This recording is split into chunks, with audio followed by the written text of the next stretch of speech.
และการที่เราแยกออกมาอยู่เพื่อนคนเดียวนี่มันกับค่าใช้จ่ายก็สิเพิ่มขึ้นอีกบัดนี้หลายอย่างหลายแนวพี่น้องเนาะน้องไม้เพิ่นให้เงินบ่ได้หาเงินหาค่ำเนาะพี่น้องมาอยู่ผู้เดียวบัดนี้คือแน่ว่าจะไปหาเงินกับไปบ่ได้พี่น้องเนาะบ่ตามความจริงได้พี่น้องเนาะเพราะว่ามันก็ทุกมื้อนี่มันอยู่นำเงินเนาะคันบ่มีเงินนี่อยู่บ่ได้อีหลีพี่น้องเอ้ยได้ถ้าว่ามีรถอะไรอยากขายเครื่องออนไลน์ได้ไปใช้แบบไปส่งงานไปน้ำขายเครื่องออนไลน์โดยขายยังไงสิขายเครื่องออนไลน์แบบเสื้อผ้าแบบไปส่งเอง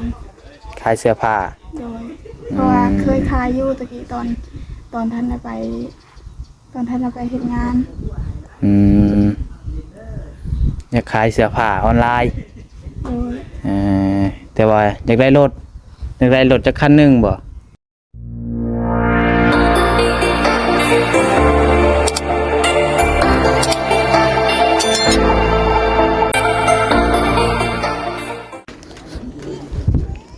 พี่น้องไอ้เนาะเปิดพาเพิ่นมาอยู่ทางเฮือนของน้องไม้บัดนี้พี่น้องเนาะคือว่าเพิ่นบ่อยู่เฮือนพี่น้องเอ้ยจากเพิ่นมาแต่สิได้กินนี่เนาะเดี๋ยวนำบ่ใจก็สิมาถามมานั่งดินน้ำเพิ่นพี่น้องเนาะมื้อนี้ว่าสิเพิ่นมาฝากเพิ่นก็ลืมพี่น้องเนาะโดยขอโทษขออภัยลืมคักลืมแน่พี่น้องเอ้ย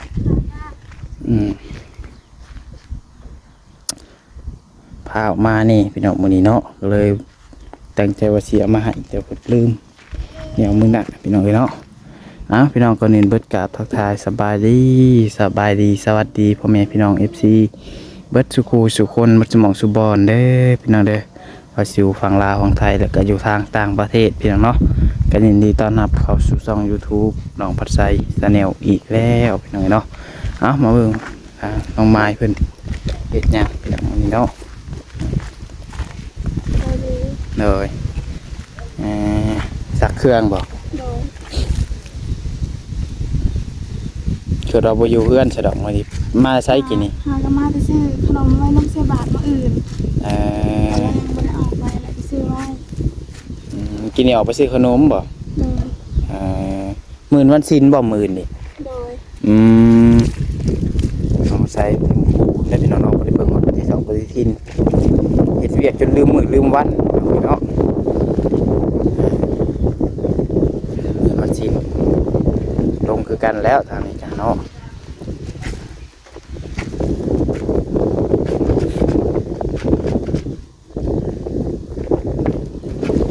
น้ำก็บ่อยากใส่บันไดเนาะยังอยากคุ้นๆอยู่น้ำ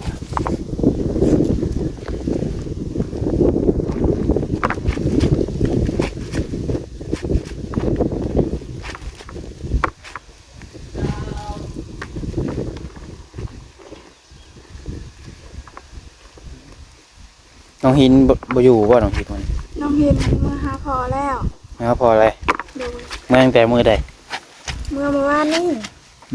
คืนนี้ไปนอนนำบ่เพิ่นอยากเมื่อเองบ่คือพอมาเอาพอมาเอาโดยเพิ่นบ่ได้เมาบ่ตอนเพิ่นมาเอานะบ่ได้เมางั้นเพิ่นเมา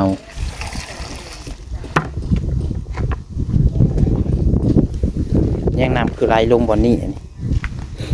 มันเป็นหูบ่อย่างนั้นมันลุกลงบ่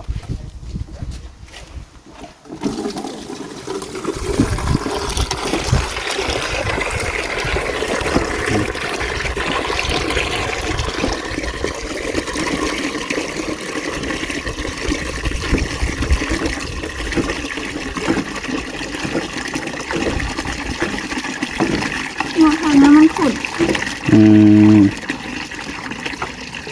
แค่พายวกตลอดเลยมันคุ้นบ่โดยโอ้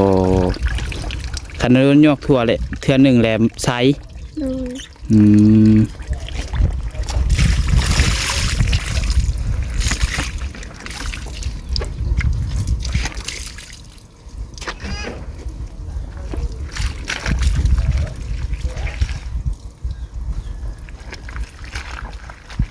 านกินข้าวกับหยังเช้าๆนี่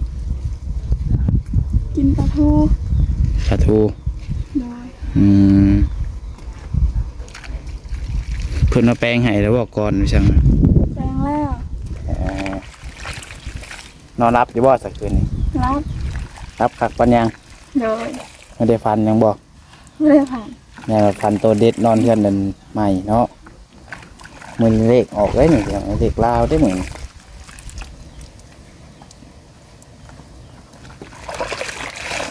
เพิ่นแปลงให้แต่ต้นบ้านใหญ่บ่ก็ปองเอี่ยมสังกะแปลงมาแล้ว วงเอียมไม่ได้แปลง เอี่ยมบ่ได้แปลง โดย อืม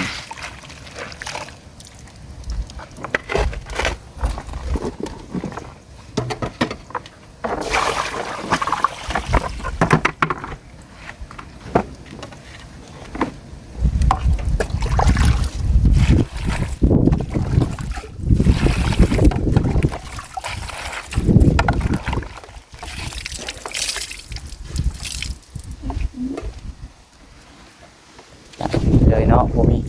มือบอลสิตากเครื่องเนาะ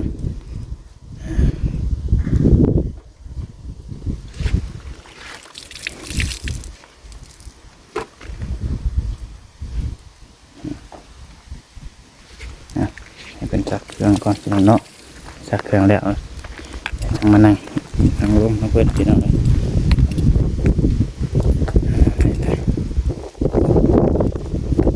เหนียวเห็นยังน้องนิวสบายดีปะลุงดูนิวเอ้ยเอาหนุ่มนี่โน่ขี้ตัวมัน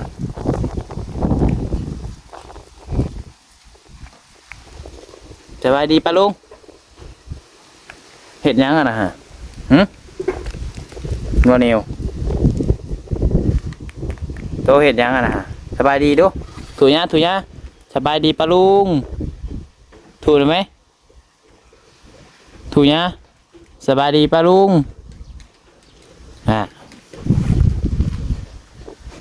เห็ดวิสังอะนะฮะบอกโตเห็ดวิสังอะนะสบายดีปะลุงดูถูยะดูสบายดีปะลุงสิเห็นไหมบอก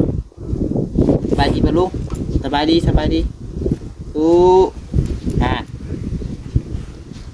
กินแล้วบ่ข่าวฮะกินแล้วข่าวยังมุมเห็นฮะ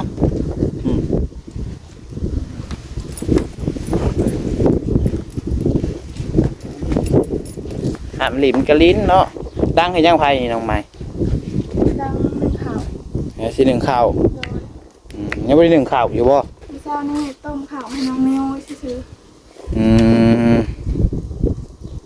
ดังได้มันปิวได้ดังแบบนี้นี่คือว่าดังใส่เตาใส่ยังซะ เฟืองถ่าน โอ้ย เป็นเปลืองถ่านดังแบบนั้นเอา โดย มันลมซ้ำมือนี่คือสีลมระวังไหมลองปิวใส่เอื้อนใส่ซานไหม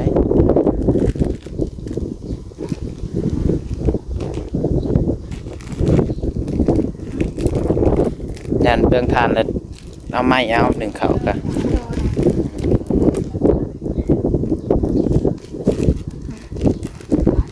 โดย ปืนยังไงอุ้มรถตีแต่นั่งเนาะ โดย นั่งดีๆนั่งดี ไม่ใช่ของเนี่ย ๆมันเคยแล้วเบิ่ง อยากนอนแล้ว นอน โดย เอาไปนอนโลดซะสีหูสีตาเลย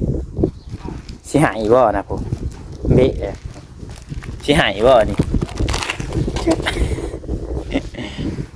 เอ้ย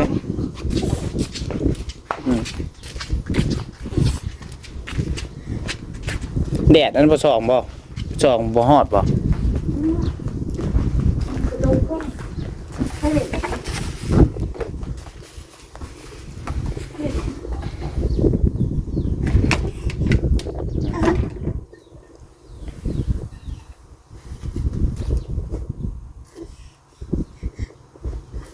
นอน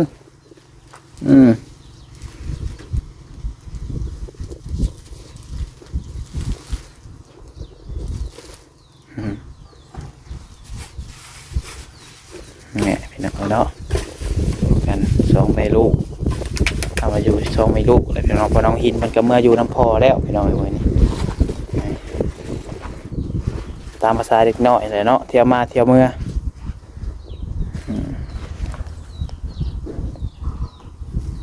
น้องเทก็อยู่เพื่อนหาบ่น้องเทก็ อยู่ อ๋อ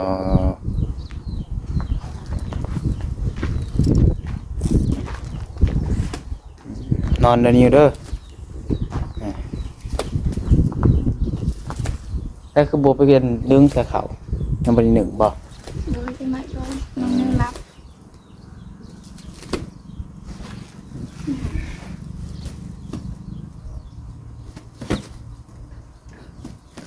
ลองอูรุดถือกันถักว่าคันใดได้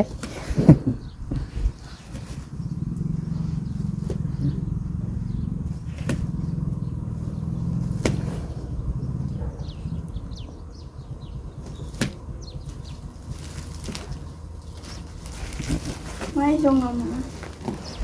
น อน นั่งท่าที่ชงตู้ให้นั่งท่าเด้อ อืม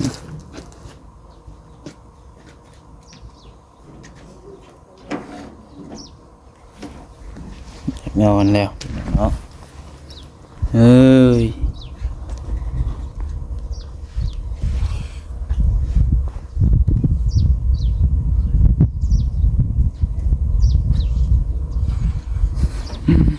หิวเหนียวเอ้ยไม่อยากนะคันตาบ่คันตาคืออยากนอนแหวนควันไฟเข้าตาแล้วบ่นิวบ่ไปมาพี่แมวเด้อเห็ดยังนะลูกมาไว้พี่ไว้นิวเป็นยังนะจะไปใส่ยังไงไม่ยัง มาแล้ว ลง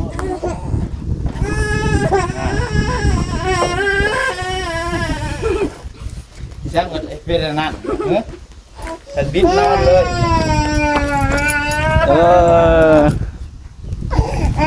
อยากนอนแห้งเลยเพื่อนเอาให้เพื่อนนอนที่วันเป็นอะไรเนาะเป่าถ่านกันระวังได้หนีน้องไม้เอ้ยเวลาดังไฟอย่าไหวนะนี่เด้อเอาออกใกล้ๆเตาใหม่กระสอบแล้วเบิ่งนี่เห็นดอกดังไฟเลยอย่าไหวใกล้ร้ายเตาออกมาห่างนี่จอมันปิวถือกระสอบถ่านไปจังมันใหม่ลุกไปเลย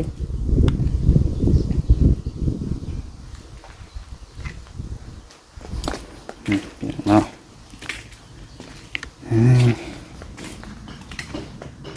น้ำเป็นน้ำอ่างอยู่เนาะต้องได้แก้เนาะได้แก้ตัวนี้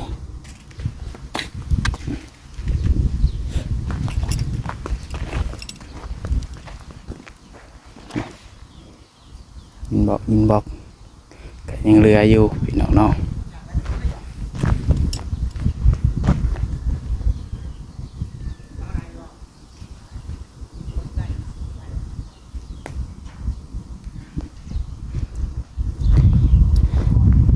เด็กวิสังนี่ก็แท็กซี่มันไหวใส่พี่น้องเนาะ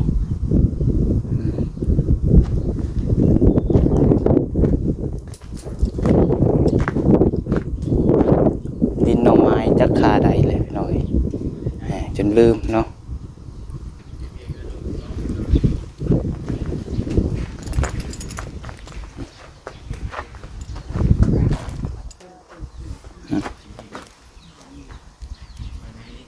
กินนมแล้วก็นอนแบบนี้ช่วงให้เต็มเต้าบอกอย่างนี้ โดย เบิดเชย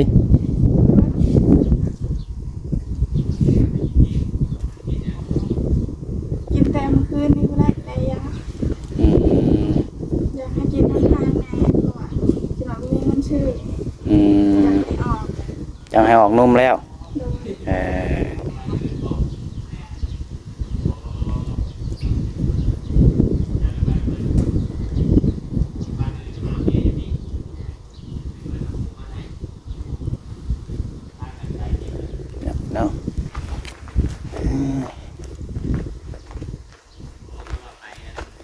FC หลายคนเพิ่นว่าให้น้องไม้ปลูกผักปลูกหยังแน่เพิ่นว่าปลูกผักปลูกต้นไม้ต้นไม้โฮมไปแล้ว เขาอ่านอยู่แต่ว่าบ่มีไม้เฮ็ดเพราะว่า ไม้แถวนี้วัดไม้ของพระเจ้าพระเจ้ามาตัด เจ้าก็เข้าไปเบิ่งอยู่บ่ เขาไปเบิ่ง น้องไม้ก็อ่านหนังสือออกอยู่บ่ อ่านได้เบิ่ง อ่านได้เบิด โดย เอ่อ ก็คืออะไรก็เขาอ่าน โอ้คือเจ้าเรียนจบบ่ได้น่ะมสอง โดย อ่านได้เบิดตัวลาวตัวไทยก็ได้บ่ ได้ เอ่อ ถ้ามีไม้เช็ดอยู่แต่ว่ามันบ่มีไม้ ไม้เห็ดหัวนี้ โดยเมื่อเช้านี่ก็ทำปลาพรว่าเช็ดหัวแต่แล้วก็บ่มีไม้แล้วก็ อืมเห็นไหม ตัดเท่านี้กับดินพระเจ้าก็บ่ให้ตัด มันต้องได้เห็ดหัวเห็ดหยังคักแน่นั่นแหละพี่น้องเนาะแนวว่านั่นก็แนวว่ามีงบเนาะทางตุสิตเพิ่นว่าตอนนั้นว่าสิเห็ดหัวเห็ดหยังให้นั่นแหละพี่น้องเนาะคะแนนว่าเห็ดอ้อมเบ่เลยนี่ก็คือของน้องจ้อยนี่คือสิคักอยู่พี่น้องเนาะนี่เป็นคือของเขาน้องจ้อยนี่นะพี่น้องเอ้ยว่ามันก็สิเวลาปลูกนั่นปลูกนี่ก็สิสบายคะแนนว่าได้แบบนี้พี่น้องเอ้ยใช้แต่ตะนางก็พอดอกพี่น้องเนาะโบต้องเห็ดคือเขาน้องจ้อยแล้วเราโบเห็ดงามถือของน้องจ้อยก็ได้เราเห็ดพ่อใส่ถนนตะนางกับพ่อน้องไม้กันได้เนาะพอปลูกผักปลูกหญ้ากันสบายแน่พี่น้องเอ้ยแค่นั้นมีไม้มีหยังนี่สิเห็ดบ่เห็ดเป็นบ่ บ่เป็นก็เฮ็ดแล้ว ปลูกผักปลูกหยังแล้วไว้กินเองคือปลูกอยู่เฮือนนะ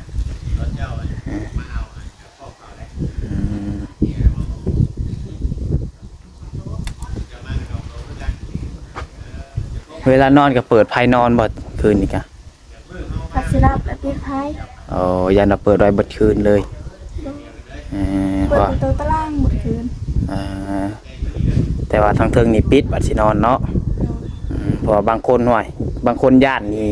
เวลาสินอนนี่ก็เปิดไฟได้นอนพี่น้องเนาะเปิดไฟเบิดคืนพี่น้อยคือแฮงอยู่คนเดียวอีก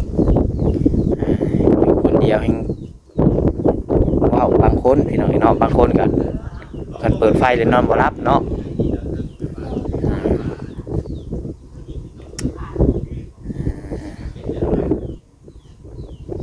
อยากเปลืองไผเพราะว่าเดือนหลังนี่มันนะว่าเดือนหลังตอนเรามาเก็บบ่มีเงินพอกีบแล้วเดือนนี้จะให้ กันเดือนเพิ่นมาเดือนนี้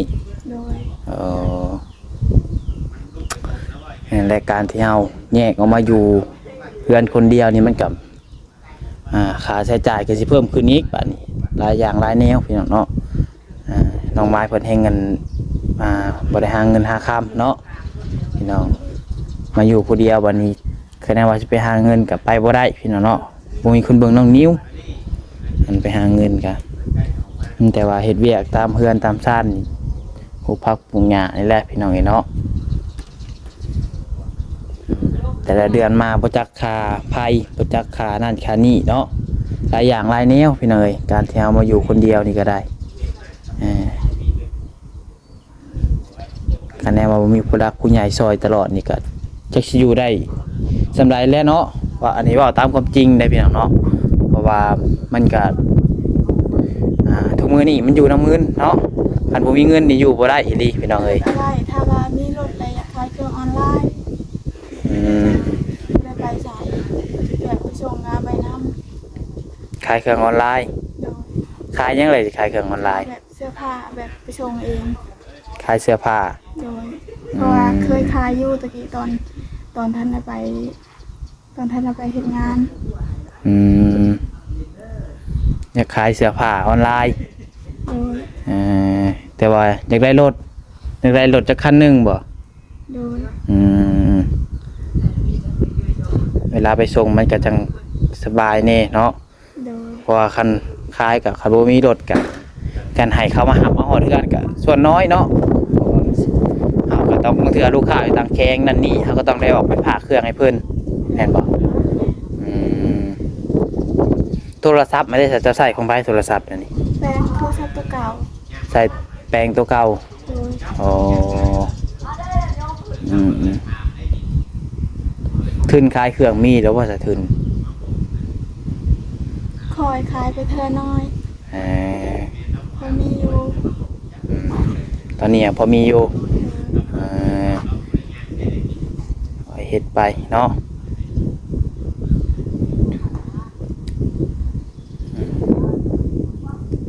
ก็มีแต่คือน้องไม้เบ้ากับมีผลอยู่พี่น้องเนาะว่ามันไปไซกับบ่ได้เนาะหาเงินการที่ว่าเฮาอยู่เพื่อนเลี้ยงลูกพี่น้องเนาะมันก็ยากแน่พี่น้องเนาะแต่วันนี้คะแนนจะเป็นเวียกอยู่วันอื่นบ่ได้มันค่าลูกก็ไม่ได้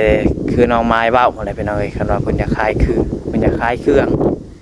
อยากขายเครื่องออนไลน์ขายเสื้อผ้าหนาเพแต่ว่า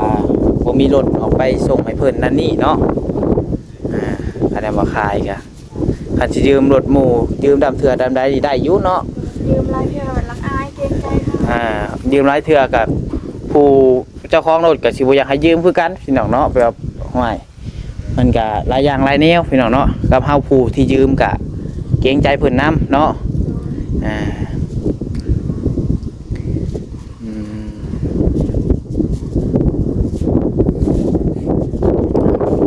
จะผู้รักผู้ใหญ่มีผู้รักผู้ใหญ่เพิ่นเห็นใจพี่น้องเอ้ยเพิ่นอยากช่วยเหลือทางน้องไม้เนาะ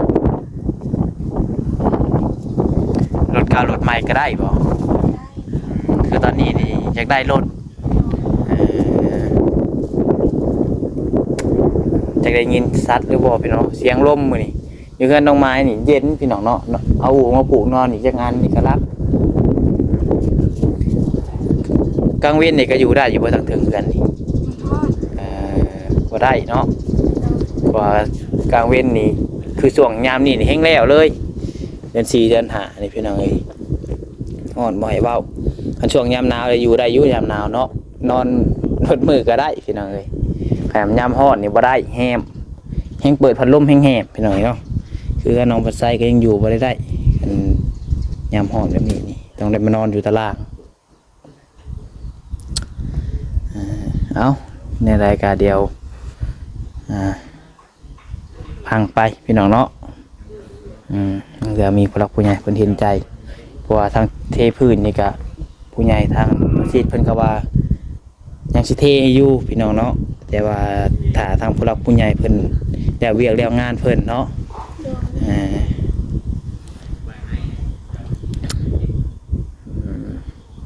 FC เราหลายคนก็ว่าอยากให้ซอยน้องไม้จังให้น้องไม้เพิ่นได้เห็นของครัวพี่น้องเนาะเพิ่นว่าเห็นของครัวให้น้องเพิ่นแน่เพิ่นว่าเนาะพอได้เฮ็ดอยู่เฮ็ดกินสะดวกสบายพี่น้องเอ้ยคันมีงบก็เฮ็ดให้อยู่พี่น้องเนาะเพราะว่าวันนี้เพิ่นก็เกาะมาทางนี้แล้วพี่น้องเนาะเกาะออกมาทางห้องน้ำเลยพี่น้องเอ้ยเฮ็ดน้อยๆก็ได้บ่เฮ็ดใหญ่พี่น้องเนาะเฮ็ดจักก็ขึ้นแล้วก็ใส่ตะนางหน่อยเอามีแต่ว่าประมาณนี้แหละพี่น้องเนาะแต่ว่าสู่ต่อไปน้องไม้กันเดี๋ยวมีข่าวดีอย่างเดียวสิมาแจ้งเติมเด้อสบายดีเด้อไอ้พี่น้องเนาะเอาพี่น้องไอ้คลิปนี้ก็คือสิประมาณนี้แหละพี่น้องเนาะว่ามีผู้หลักผู้ใหญ่ใจบุญทันได้อยากช่วยเหลือทางน้องไม้พี่น้องเนาะอยากสมทบซื้อข้าวซื้อน้ำให้เพิ่นบ่คือว่าอยากต่อเติมบ้านให้เพิ่นพี่น้องเนาะติดต่อหาน้องพัดใจได้เนาะน้องพัดใจกันยินดีเป็นสะพานบุญให้ FC ทุกคนทุกทางพี่น้องเอ้ยสำหรับคลิปนี้ก็ขอลาไปพี่น้องก่อนพี่น้องเอ้ย